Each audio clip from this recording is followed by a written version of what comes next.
The most important thing to remember after the meteors hit, the time when we call the end of days, was the total disbelief that this was actually happening. Starting in the late 20th and into the 21st century, apocalyptic stories were really quite popular.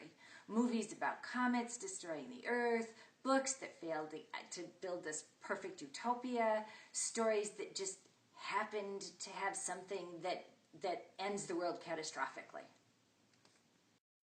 No one was ready to believe this was happening, and that's why we failed for days to formulate any real reaction. It's why millions of people failed to find appropriate shelter.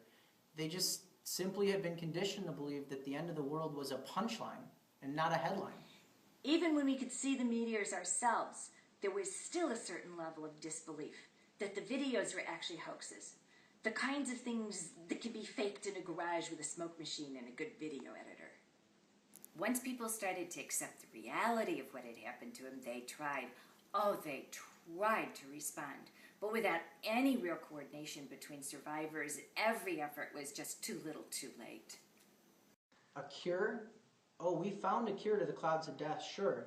According to the archives from Georgia State, Dr. Spencer had formulated an antifungal counteragent by EDay +6.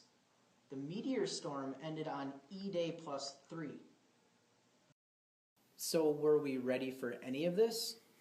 No, not at all. Not for the sudden loss of life, not for the clouds, not for the loss of our government, and we certainly weren't ready for what came next.